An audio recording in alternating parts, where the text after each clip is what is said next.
A ONU News tem o prazer de receber hoje Puir Tembé, a secretária dos Povos Indígenas do Estado do Pará e também uma importante liderança do ativismo pelos direitos dos povos indígenas no Brasil. Secretária, seja muito bem-vinda e obrigado por conversar conosco. Quem agradece somos nós, essa oportunidade de estarmos aqui para poder também trazer nossos anseios, trazer nossas ideias e dialogar com a sociedade, que eu acho que é a parte mais importante. Sem dúvida, temos muito interesse em conhecer mais a fundo tudo que a senhora tem para compartilhar. Bom, eu queria começar falando do próprio estado do Pará, que vai ser o palco no final desse ano da 30ª Conferência das Nações Unidas sobre Mudanças Climáticas, a COP30. É um estado que tem cerca de 55 povos indígenas, quase 60 mil pessoas.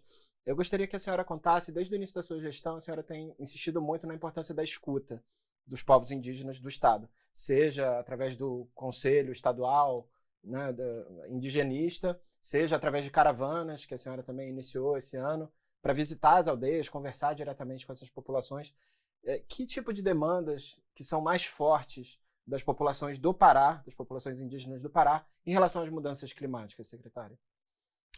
Olha, a gente tem feito um trabalho exatamente esse de escuta, né. Primeiro, eu acho que é importante a gente lembrar e considerar, é uma secretaria nova, é uma secretaria que tem 2 anos de existência, uma secretaria que não existia no estado, e ela nasce com a chegada também do Ministério dos Povos Indígenas, e nasce a secretaria, assim como outras secretarias a nível de Brasil. E a gente tem feito um trabalho de escuta de pensar em construir a política indígena que nós precisamos e queremos enquanto povos indígenas no estado do Pará. E só dá certo se a gente for para a base, para os territórios e ouvir isso. E é claro, as demandas que surgem dentro de um processo desse, sempre será, seja no estado do Pará ou no Brasil, a gente vai ter, a nossa maior demanda é a pauta da demarcação dos territórios indígenas. Então, você demarca e com a demarcação você garante direitos sociais, você garante a saúde, você garante a educação, você garante moradia, você garante direitos sociais como qualquer outra comunidade ou outras regiões necessitam. Então, acho que essa necessidade de descer nos territórios, ouvir as comunidades, dialogar para construir a política que queremos, ela nasce com essa demanda exata da demarcação. E se você demarca, você garante, é um meio também, comprovadamente isso, os estudos comprovaram que a demarcação das terras indígenas é um meio de, sim, de mitigar as mudanças climáticas, porque a gente tem mostrado e tem comprovado que os povos indígenas têm feito um trabalho exato e a gente também está aprendendo a se adaptar com, com essa nova crise, com essa emergência que o mundo está passando.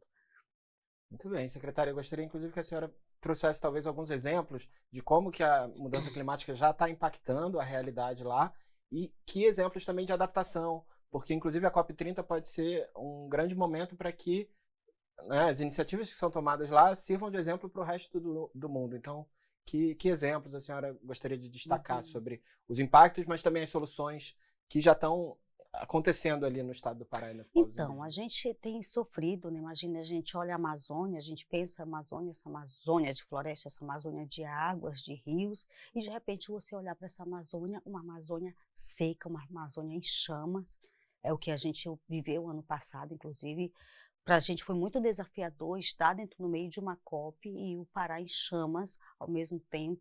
Para a gente foi muito difícil isso.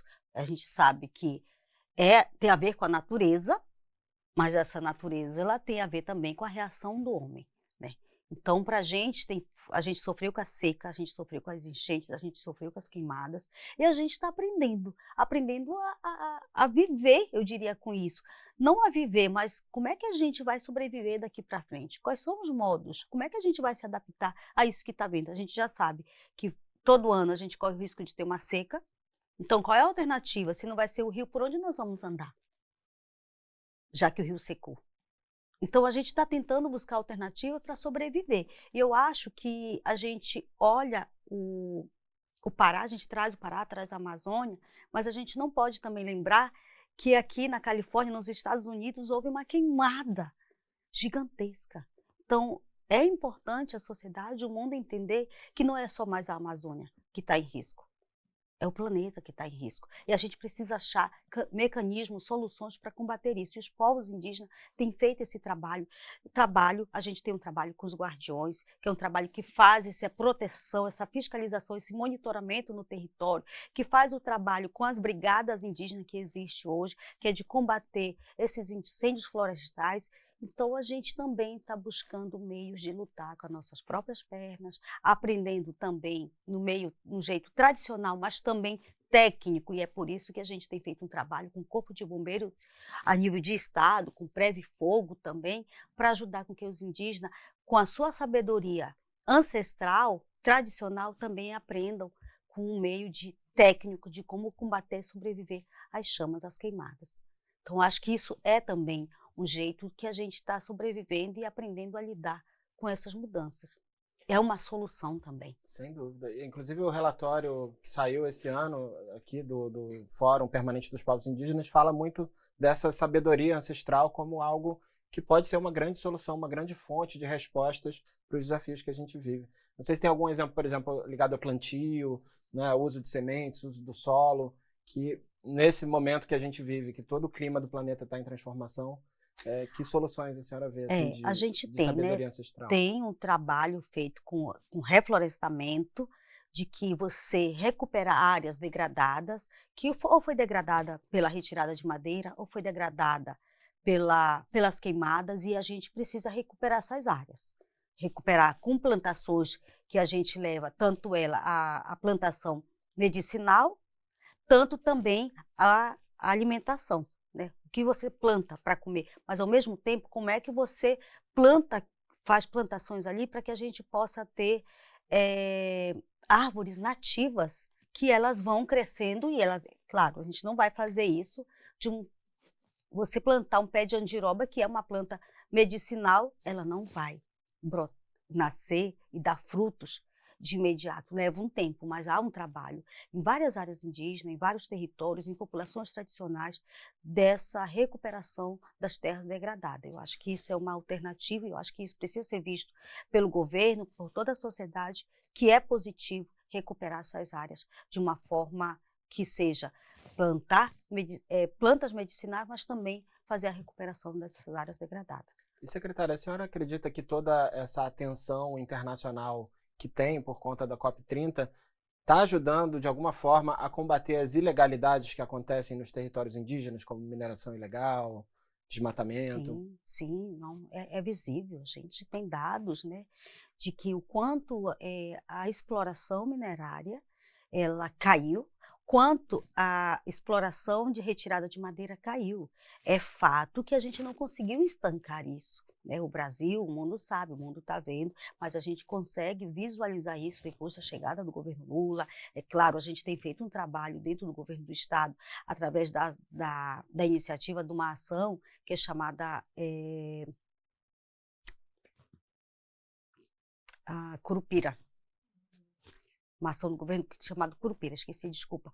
Mas a gente tem feito que é de combate e controle disso, de tudo isso. E a gente sabe o quanto isso caiu, a porcentagem de quanto caiu. Então, tem feito. Agora, é claro, estancar isso não tem sido fácil. Isso requer tempo, isso requer recursos financeiros, recursos humanos. É o que há uma falha e há uma necessidade de implementar, de ter pessoas para fazer tudo isso. Pessoas e recursos para que a gente possa, de fato, fazer com que a gente feche essa torneira e consiga estancar de uma vez por todas.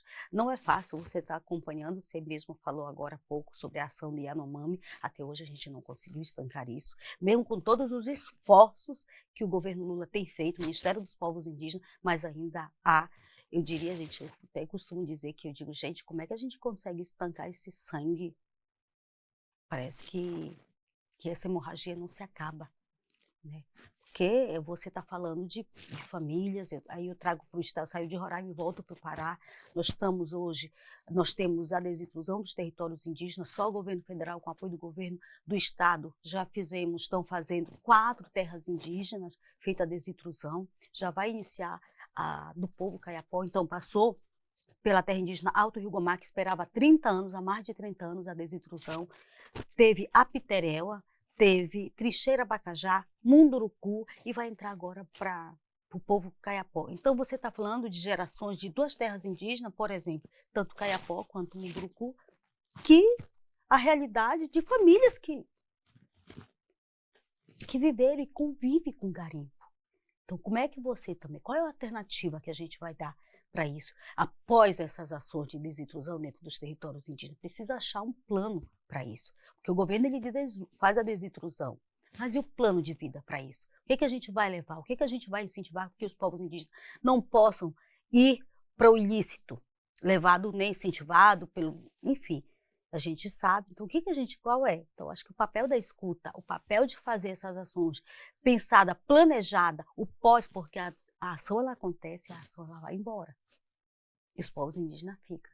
E o que fazer depois? Se vocês tancam um meio de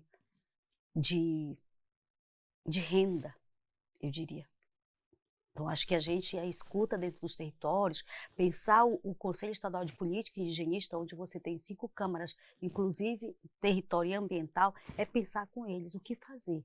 Qual a alternativa? Qual é o outro meio que nós vamos viver daqui para frente? Então, acho que tem um lado positivo, mas tem um lado que nos preocupa, que é um trabalho pós. Eu acho que a luta territorial, de levar políticas públicas, de defender, de garantir, mesmo os territórios demarcados e homologados, mas ainda há muito o que fazer. Eu acho que a gente tem feito, está no cenário hoje no Brasil, nós não podemos negar, e eu não falo isso por estar no governo, porque eu acho que se eu estivesse fora também do governo, como liderança, como indígena, eu conseguiria enxergar os avanços. Agora, não dá para você achar que o governo Lula, o governo Helder Barbalho vai fazer uma virada de chave com 525 anos de opressão, de descaso, de uma série de coisas que o Brasil vive em relação às pautas indígenas. Agora também cabe ao movimento social, que é o que tem feito, graças a Deus, isso muito ativamente, muito sabiamente, reivindicar, pautar, e assim os povos indígenas vivem esses 2 mundos aí, né, de garantir direitos, mas também de lutar por direitos. Eu acho que esse é o nosso papel e a gente precisa reafirmar isso todos os dias, independente de quem está no governo ou não necessariamente. Eu acho que o papel da ministra, o meu papel, é de fazer com que essas escutas que nós já conhecemos desde quando estávamos lá do outro lado, e a gente não pode fingir que não existe. Existe e é dialogando com a sociedade que a gente constrói um Pará e um Brasil melhor. Perfeito. E, secretária, agora pensando, inclusive, para além do seu cargo público, pensando até na sua trajetória como defensora das florestas ali do Estado, qual o legado que a senhora gostaria que essa conferência deixasse para o Estado do Pará? Então, né?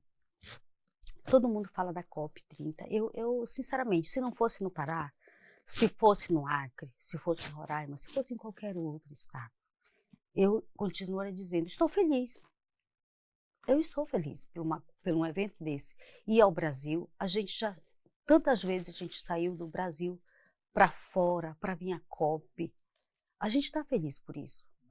E a gente está lutando para garantir com que tenhamos a maior e a melhor participação dos povos indígenas, considerando que é na Amazônia, considerando que é em Belém, considerando que é no Norte, considerando que é no Brasil, por que não garantirmos a maior e melhor participação dos povos indígenas? Para que a gente possa, de fato, fazer com que esse legado seja dado, de fato, e deixado pela Amazônia. Eu acho que a participação dos povos indígenas numa COP como essa é, sim, um legado.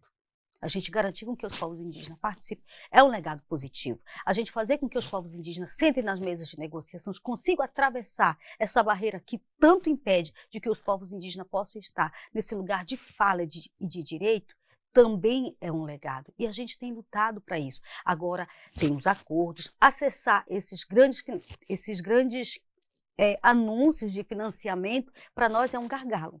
É anunciado, na maioria das vezes a gente não consegue acessar. Então, se a gente também consegue pensar um mecanismo, uma forma de também furar essa bolha, acessar isso, eu acho que é um legado que fica. E aí, claro, eu acho que o governo, e eu volto sempre a falar do governo Lula, porque também não dá para fingir que não está acontecendo, acho que o governo Lula vem fazendo, demarcando as terras indígenas e anunciando demarcação de terra, é um legado, gente.